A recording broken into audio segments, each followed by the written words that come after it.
Dokter Triwedia, kapan sih seseorang merasakan gangguan irama jantung untuk memeriksa ke dokter? Tentu pada saat mereka punya keluhan. Ya, keluhannya seperti apa yang spesifik? Biasanya yang paling sering tentu berdebar ya. Jadi dia merasa denyut jantungnya terasa seperti ada detakan di dada yang lebih cepat, biasanya begitu. Atau beberapa yang mengeluhkan juga dia seperti kayak mau pingsan. Oke. Karena kalau kita bicara tentang gangguan irama jantung itu bisa cepat atau bisa menjadi lambat. Ya. Gitu. Ya. Kalau cepat biasanya mereka akan merasakan sensasi tadi detak jantung yang terasa sangat cepat gitu ya di dadanya, atau sangat lambat dia seperti mau pingsan atau bahkan pingsan. Jadi ketidaknyamanan. Tapi kan berdebar itu kan kadang-kadang dipengaruhi oleh emosi tertentu. Itu iya. tidak termasuk ya? Tidak termasuk. Kita harus pastikan dulu apakah sensasi berdebarnya itu masih dalam normal, wajar gitu ya, atau memang ini sesuatu yang harus kita anggap sebagai sesuatu yang berkaitan dengan gangguan irama jantung. Misalnya mungkin dalam keadaan rileks, tapi gangguan iramanya tetap ada mungkin, ya, seperti itu ya? Bisa. Jadi pada saat itu, oke, kita harus ke rumah sakit, ke dokter untuk memeriksa irama jantung? Iya. Oke, biasanya pemeriksaan apa dokter? Yang paling sederhana mungkin bisa melakukan pemeriksaan fisik ya. Pemeriksaan fisik mereka akan melakukan pengukuran terhadap laju nadinya. Kalau laju nadinya terlalu cepat, biasanya kalau sampai lebih dari 150 kali per menit. Oke, mungkin masyarakat ingin tahu, maaf dokter, saya potong, normalnya berapa? Antara 60 sampai 100 kali per menit ya. Tetapi pada saat di atas 100 kali, itu bisa yang tadi kita anggap masih wajar, rada naik, misalnya orang lagi cemas atau orang lagi tidak nyaman ya, itu bisa naik denyut nadinya ya. Tetapi kalau sangat cepat sekali, kita biasanya pakai patokan di atas 150 kali, itu kita harus berhati-hati, jangan-jangan ini ada suatu aritmia. Oke, dokter, tadi kan pemeriksaan denyut ya. Nah, kalau gangguan irama jantung, apakah cukup dengan pemeriksaan denyut atau harus ada dengan pemeriksaan lain? Jadi kalau mau lihat masalah gangguan iramanya apa, memang kita membutuhkan pemeriksaan lanjutan ya, seperti EKG. Iya.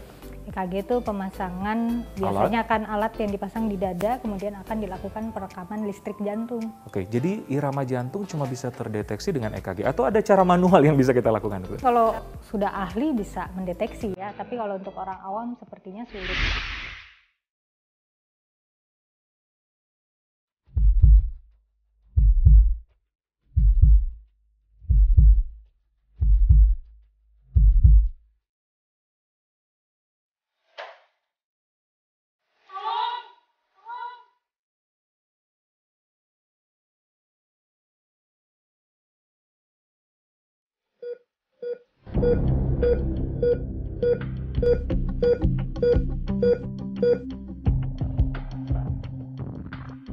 Jadi kalau untuk pemeriksaan EKG kita biasanya melakukan pemasangan chest lead ya di sini, kemudian nanti akan terekam di layar monitor.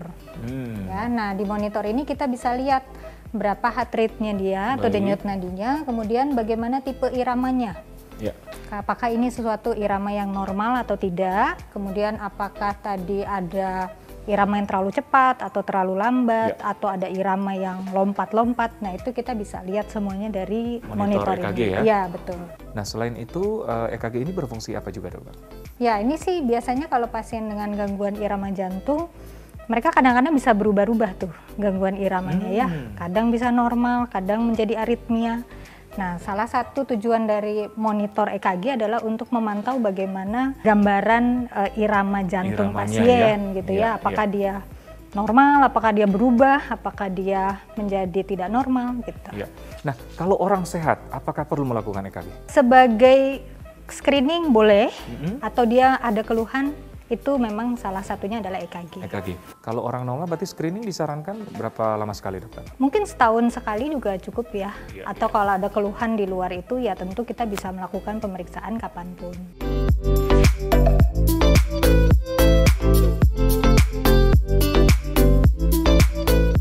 Oke, Dokter Triwedia, apa sih sebenarnya gangguan irama jantung itu? Oke, gangguan irama jantung itu namanya aritmia ya. Aritmia ya? Jadi artinya ada irama jantung yang tidak beraturan, biasanya begitu ya.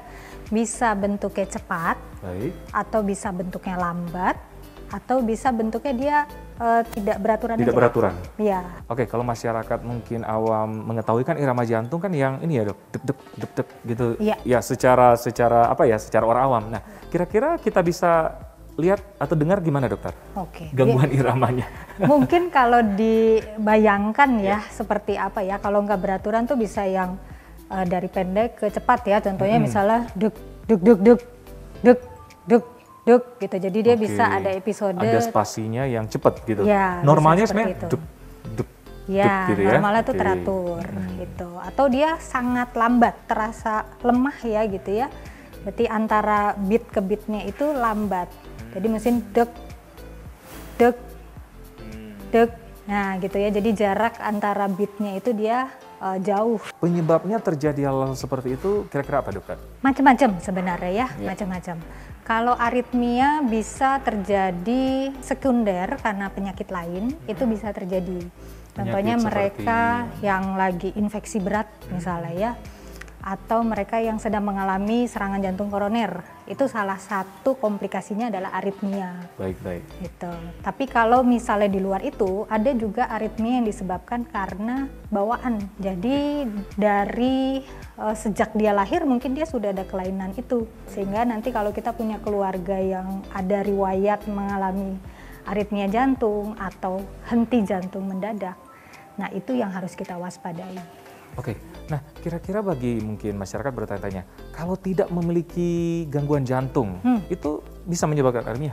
Gangguan jantung mungkin kalau tidak ada kelainan struktural bisa-bisa aja. Kalau dia penyebabnya karena penyakit lain, contohlah misalnya demam berdarah nih, dia mengalami infeksi atau radang pada jantung, itu salah satu komplikasinya adalah aritmia. Jadi tadinya kan orang sehat-sehat aja Sehat-sehat ya. saja, iya. Kemudian dia ada infeksi, kemudian aritmia gitu. Jadi tidak harus selalu ada gejala dulu sebelumnya. Tidak selalu. Nah, kalau ada gejala seperti apa biasanya dok? Gejala yang paling sering tadi ya, kalau berdebar terasa sangat Berdebar, cepat, mungkin detukannya terasa di dada biasanya gitu ya, atau pasien kadang-kadang bisa merasakan tuh, dok, si denyut nadi saya kok kadang-kadang suka hilang ya. Atau ada tanda-tanda khusus dokter untuk mewaspadai? Kadang-kadang kan kita nggak tahu ya ini normal denyut jantung kita, ini irama teratur atau tidak, ada tanda-tanda khusus nggak dok? Kalau yang paling kita khawatirkan aritmia adalah henti jantung mendadak. Oh, Itu yang paling kita takutkan ya, walaupun kejadiannya jarang. Yang paling harus kita waspadai biasanya adalah pasien itu seperti mau pingsan. Atau dia bahkan udah pingsan ya. Kalau pingsan yang berkaitan dengan kelainan jantung biasanya itu singkat. Pingsannya hanya beberapa detik aja.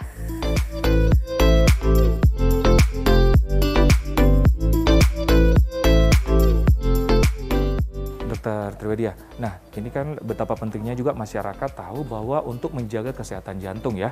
Nah, ada fakta atau mitos yang beredar di masyarakat mengenai irama jantung nih. Yang pertama, katanya gangguan irama jantung tanda adanya gangguan jantung.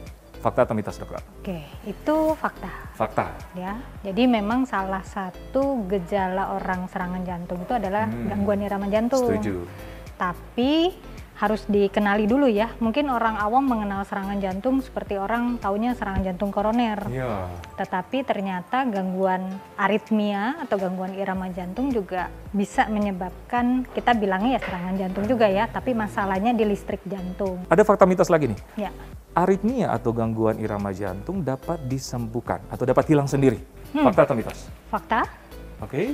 Karena ada aritmia yang dia bisa datang sendiri dan dia bisa hilang sendiri. Oke. Ya, Betul. ya. Tergantung penyebab tadi dokter bilang ya. Tergantung penyebab dan tergantung tipe aritmianya. Jadi ada yang on off seperti itu.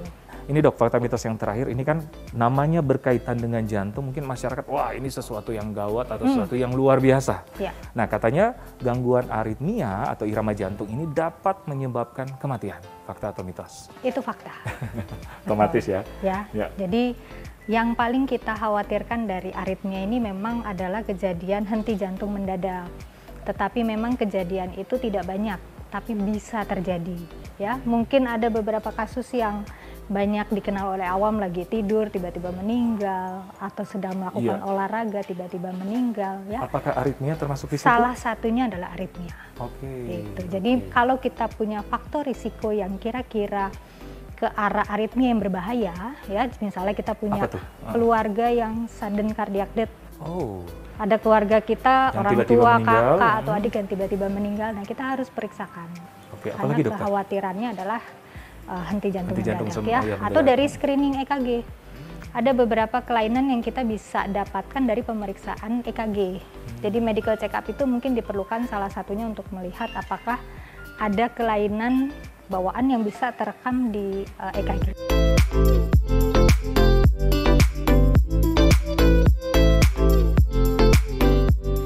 Nah, tips buat kita mungkin yang masih sehat untuk selalu menjaga supaya tidak terjadi gangguan irama jantung, ataupun yang kedua juga tips bagi orang-orang yang sudah mengalami gangguan irama jantung, dokter. Oke, jadi kalau mereka yang sudah didiagnosa aritmia, berarti kita tadi harus menyesuaikan olahraga tergantung dari batasannya ya. Pada Baik. mereka yang tidak ada batasan berarti dapat melakukan olahraga seperti pada orang sehat ya, mungkin olahraga intensitas sedang. Ya, benar. Tapi kalau yang ada batasan, tentu kita harus tidak boleh berolahraga terlalu berat, tapi bukan berarti tidak boleh sama sekali. Iya.